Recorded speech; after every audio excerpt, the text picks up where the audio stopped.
Hi, this is Paul with Seller Labs, and today we're going to start the first part of our series on how to manufacture and private label items on Amazon. Today's topic is going to be determining what to sell, and I got John here with me. Say hi, John. Hey, how's it going? And hopefully, me and John can kind of have a conversation. He's new to this whole thing, and he's going to ask some questions, and hopefully, I'll have some answers. And together we can teach you guys something, and we can all learn something together. So, John, what's some of your questions that you have about private labeling on Amazon? First off, I wanted to ask if I know I want to sell something online, but I'm unsure of how to pick a good product. How would I go about picking a good product on Amazon? Right. So that's a great question. I mean, a lot of people know that they want to sell something, but they don't know exactly what they want to manufacture or produce or private label. You might have a few ideas. So, John, do you have any products in general that you're interested in, or any categories that you're interested in? Sports and outdoors, maybe. Okay, so sports and outdoors is a big category on Amazon. So just to get into that, I'll just search. I know that football is in sports and outdoors, so I'm just going to search football. This is just the easiest way to get into that category. So I go into here and I'll just click on this football here. And all I'm doing is just trying to get to an easy link. There's probably another way to do this. You could type in the URL directly. But right here on the Amazon bestseller rank, you have the top 100 in sports and outdoors. So right now, what we get here, John, is like a list of the top 100 products for Amazon in the sports and outdoors category. And so that's kind of the first start to help get the juices flowing. So this is what I call the brainstorm, right? So we're just Okay. doing a brainstorm, just kind of looking at some products, seeing if we get any ideas. So we're here. So, now we got to decide what we want to look for.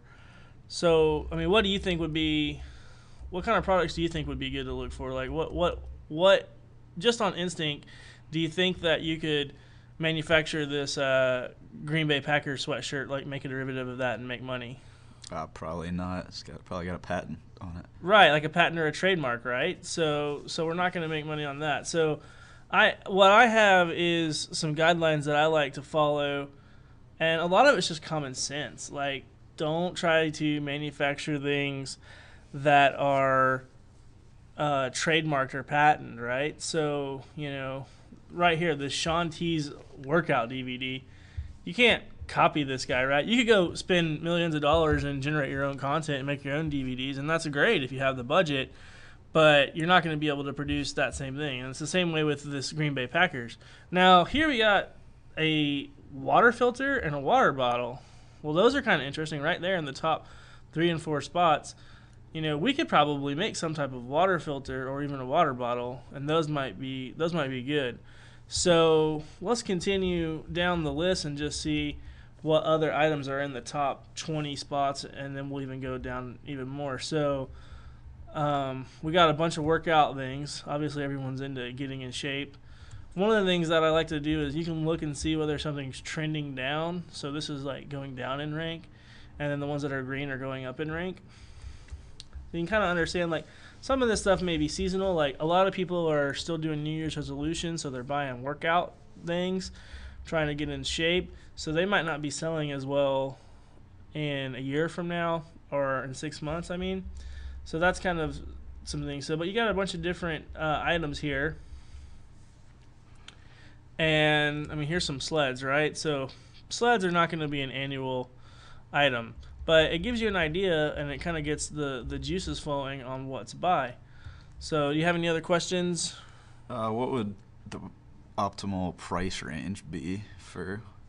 That's a good question. So the optimal price range, I typically I don't want to sell anything too expensive. I don't want to look for stuff that's over $50, at least when you're first getting started, because the more expensive something is, the more your buyers are going to really do their due diligence. They're going to really be looking for maybe an established brand, and they're also going to want to that they might want to return the item more. So I like to keep it under $50. It's also easier to manufacture stuff in a lower price point. If you're trying to make an iPod or some it's complicated electronic device, that's going to be really hard. You're going to have to put a lot of capital up, up front to get it going, and you know the chances of getting burned are really high. But on the other side of it, you don't want to sell stuff that's too cheap, right? So I try to keep the minimum of about $10. You can go a little bit less than that, but somewhere between $10 and $50 is pretty good, because you think on a $10 item you're going to have the shipping cost to get it to Amazon if you're going to use FBA. You're also going to have the Amazon fees and everything else. So that $10 plus the cost of goods of that product, you're really going to start to eat into that. So somewhere between $10 and $20 is the optimal range, depending on your cost of goods and your business goals. So let's just keep clicking through here and just seeing. So already here I'm seeing a bunch more DVDs, but I'm also seeing a lot of water bottles, and I really think that might be an interesting part. That's already jumping out at me in the sports and outdoors, all these water bottles. Now, some of these are name brand, but I think we might be able to compete on the water bottle. That's an interesting thing. There's an iPhone case in the sports and outdoors category. That's an interesting place to put it. Number 36, though. So that's kind of cool. So I'm going to keep kind of searching through here. And feel free to ask me any more questions that you might have, John. Let's see. What about weight, as far as like shipping costs and all that?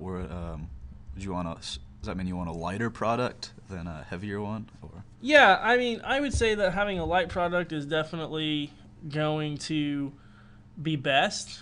It doesn't necessarily have to be like 5 ounces or anything, but under 5 pounds definitely would be well. You also don't want a product with really big dimensions, especially if you're going to use FBA. FBA charges an oversized fee if you have products that are bigger dimensions.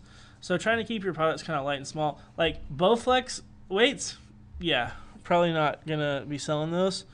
First of all, that's a complicated process, but also just something really heavy like that is not going to be your ideal candidate. Now, you can make a lot of money doing heavier items because the competition might be less, but you better be experienced and know what the heck you're doing. So to start off with, I encourage people to go with a more lighter product.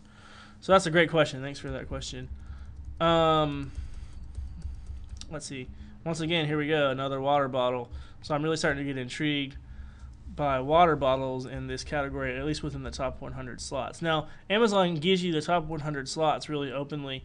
It's a little bit harder to get into the other slots. They don't rank them in order so easily, but you can just do searches and browse and see what you find. So I'm just going to keep swimming through here. Another water bottle, and a bunch of other equipment that may or may not be good, but I pretty much already made up my mind that I'm interested in, for this example, probably looking at water bottles. So let's see if I can think of anything else. One of the things you got to think about too is your competition. So I look at this water bottle, and even though it's Camelback, which is a really big brand, they only have 146 reviews, and it looks like it's priced between $15.49 and $33.95. Well, I feel pretty confident that if we made a really nice bottle, as long as we could keep our cost of goods down, we could probably get 146 reviews by doing some strong marketing, and we'll talk about that in later things. So you don't want to have all of your competition be name brands, because that's going to be tough, but you don't necessarily have to be too terrified of the name brand. The main thing is it depends on the product, right? So if you're doing blue jeans, then it needs to be, you're going to have a hard time going against Levi's. But a water bottle is something that's a little bit more generic. So that's what's going on with that. You got any other questions? I think that's it, actually. Appreciate your help. All right. Well, I'm glad that we were able to kind of talk about this. This is the first part in the series. In the next video, we're going to go over how to analyze some products. So we're going to look more in depth at these water bottles, and John's going to come up with a whole nother set of questions, I'm sure, on how to understand these things. And we're really going to dig into it and really start to understand the market before we go and start looking at how to get these things produced and get them imported into the U.S. So thanks for listening and watching, and we hope that you guys learned a little bit, and tune in for the next video. Thanks.